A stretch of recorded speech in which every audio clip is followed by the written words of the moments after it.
नमस्कार साथियों, स्वागत है आपका अपने YouTube चैनल न्यूज अपडेट्स पर।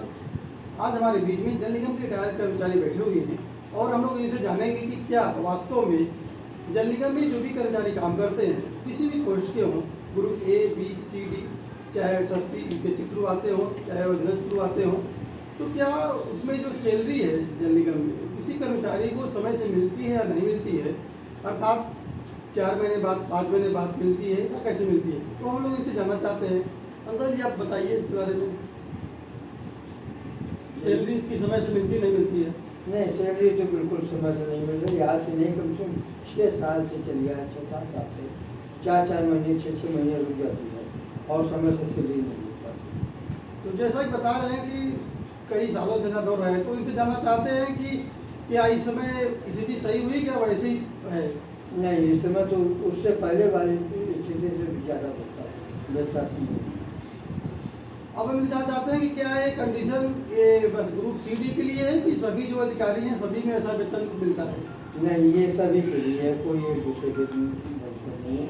ये ए से लेके डी तक सभी कर्मचारियों का वेतन 6 माह चला। जैसा कि बताया अंकल जी ने कि ये सभी में है, group A B C D सभी समस्या है। अब इनसे हम लोग जानना चाहते हैं कि क्या रिटायर्ड के बाद भी ऐसी कंडीशन है? हाँ, अभी वो ये कंडीशन है ना, रिटायरमेंट वालों को कोई पुराना ड्यूटी जो कि सन 2016 तक के अभी ड्यूटी बकाया है, उनका कोई ड्यूटी क्लियर नहीं है। कितने कर्मचारी कोर्ट भी जा चुके हैं, कोर्ट से भी आदेश हुआ, लेकिन उनका शासन कोई ध्यान नहीं दे रहा। तो जैसा कि अंकल जी ने बताया कि ये समस्या सभी में है और रिटायर होने के बाद भी अभी तक है। तो क्या रिटायर होने के बाद ये सभी के लिए है, ग्रुप ए सी डी के बी सी डी के लिए, कि बस सी डी क्या ही कितना रुकता है रिटायर होने के बाद? नहीं, सभी का है, इसमें कोई बेनिफिट नहीं कि यहाँ एक दूसरे का रुका है, एक का सभी का रुकता है। जिसकी जैसे लिखा पढ़ी हुई अधिकारी सुनो उसी का हुआ तो हुआ, नहीं तो वो भी नहीं। तो आप लोग सुन सकते हैं कि रिटायर होने के बाद भी किसी भी पोस्ट के वो कर्मचारी हैं, group A B C D, सभी का वेतन रुकता है। तो हम लोग अंकल जी जानना चाहते हैं कि क्या जल निगम में यदि कोई कर्मचारी काम कर रहा है तो क्या उसके साथ कोई पार्ट टाइम जॉब करना जरूरी है या नहीं? इस समय की पोजीशन को देखते हुए कर्मचारियों को प्राइवेट या कहीं न कहीं करना चाहिए, जैसे कि उसकी जीविका चले।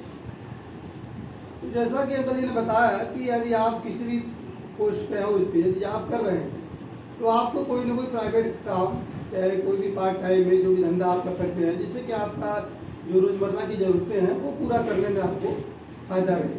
तो हम लोग पूछते हैं अंकल जी भी कुछ जॉब किए थे या नहीं किए थे, बताएंगे? नहीं, कोई जॉब तो नहीं कर पाए हैं जो कि इसमें। तो जैसा कि अंकल जी ने बताया कि उस समय वो कोई जॉब नहीं कर पाए थे, फिर भी अपना शिक्षा दीक्षा बच्चों को दिए और ठीक ठाक पहुँच लिए। लेकिन अंकल जी का कहना यही है इस समय कि यदि कोई बंदा इस समय है और चूँकि बेरोजगारी इस चरम पे है, तो छात्र छात्राएँ यदि पहले तो अवॉइड करें कि उस विभाग में न जाएँ, लेकिन अगर नहीं कोई जॉब मिल रहा है, अगर जा रहे हैं जल निगम में, तो उसके साथ अंकल जी की सलाह यही है कि कोई भी वो जॉब अपना पार्ट टाइम में कोई करते रहें, जिससे कि उनकी आजीविका घरेलू रोजमर्रा की जरूरत की चीज़ें हैं उसको पूरा करने में दिक्कत न हो। और जल निगम के बारे में कुछ करना चाहते हो तो बोल दीजिए। तो जैसा कि आप लोग अंकल जी ने सारी चीज़ बता दी, तो रिटायर्ड होने के पहले, रिटायर होने के बाद भी जो कंडीशन है अभी भी वही वर्तमान समय में भी सेम है। तो अंकल जी की सलाह यही है कि पहले जो अगर कोई और जगह जा पा जाए तो अति उत्तम है, नहीं अगर पा रहा है रोजगारी और अगर पा रहा है इसके साथ साथ पैरेलल कोई ना कोई आपको जॉब जरूर करना पड़ेगा। या तो आप जैसे शहर में बीसी चला रहे हैं वैसे चला सकते हैं। अच्छा अंकल जी, एक चीज़ मैं पूछना भूल गए कि क्या है नगरीय और ग्रामीण दोनों की समस्या यही है कि बस एक ही जगह है? नहीं, वेतन के विषय में इस समय तो ग्रामीण सही है, वहाँ मई तक का वेतन हो चुका है और अप्रैल तक का।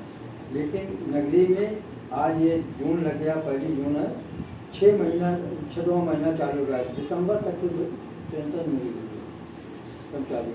मतलब ग्रामीण में बता रहे हैं कि थोड़ा पहले मिल जाता है, लेकिन रुकता तो ग्रामीण में भी है ना वेतन? नहीं, ग्रामीण में रुका था, लेकिन इस समय वेतन तो क्लियर नहीं है। लेकिन और ग्रामीण का सैलरी बराबर मिलता है कि वहाँ भी 4-5 हजार मिलता है? नहीं मिल रही है, वहाँ तो क्लियर किया है इस हिसाब से, एक एक महीने का बकाया, वहाँ ज़्यादा नहीं है, लेकिन नगरी में सबसे ज़्यादा 6-6 महीने का वेतन मिलता है।